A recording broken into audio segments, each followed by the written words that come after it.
Control line کے دونوں اطراف اور دنیا بھر میں مقیم کشمیری 27 اکتوبر کو یوم سیاہ کے طور پر منائیں گے، جس کا مقصد بھارتی حکام اور عالمی برادری کو یہ واضح پیغام دینا ہے کہ کشمیری اپنی مادری وطن پر غیر قانونی بھارتی قبضے کو یکسر مسترد کرتے ہیں۔ بھارتی فوجیوں نے 27 اکتوبر 1947 کو تقسیم برصغیر کے فارمولے کی کھلم کھلا خلاف ورزی کرتے ہوئے کشمیری عوام کی مرضی کے خلاف جموں کشمیر پر قبضہ کر لیا تھا۔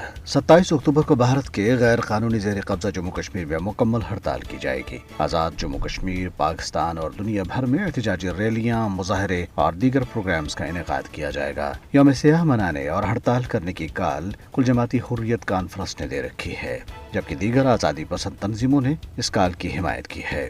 سری نگر، بارہمولہ، پلوامہ، اسلام آباد، کولگام، کپواڑہ اور مقبوضہ جموں کشمیر کے دیگر علاقوں میں پوسٹر بھی چسپاں کیے گئے ہیں، جن کے ذریعے لوگوں کو تلقین کی گئی ہے کہ وہ اس دن کو مکمل طور پر ہڑتال کریں اور یوم سیاہ منائیں۔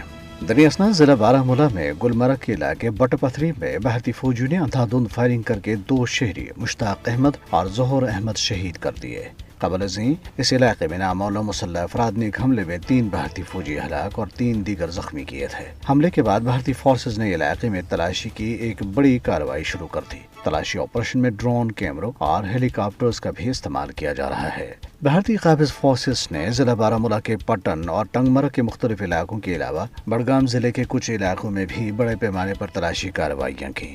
بھارتی فوجیوں نے ضلع گاندربل کے مختلف علاقوں میں آج مسلسل چھٹے روز بھی محاصرے اور تلاشی کی کارروائیاں جاری رکھیں۔ ضلع سامبا کے رام گڑھ سیکٹر میں بھارتی فورسز کا تلاشی آپریشن بھی جاری ہے۔ دریں اثنا کل جماعتی حریت کانفرنس کے سینئر رہنما میر وائز عمر فاروق نے آج سری نگر کی تاریخی جامع مسجد میں نماز جمعہ کے اجتماع سے خطاب کرتے ہوئے کہا ہے کہ حریت کانفرنس تنازع کشمیر کے پرامن حل پر یقین رکھتی ہے اور وہ اس مقصد کے حصول کے لیے اپنی کوششیں جاری رکھے گی۔ انہوں نے مسرت عالم بٹ، شبیر احمد شاہ، محمد یاسین ملک، نعیم احمد خان، آسیہ اندرابی اور دیگر حریت رہنماؤں کی مسلسل غیر قانونی نظر بندی پر بھی سخت افسوس کا اظہار کرتے ہوئے ان کی فوری رہائی کا مطالبہ کیا۔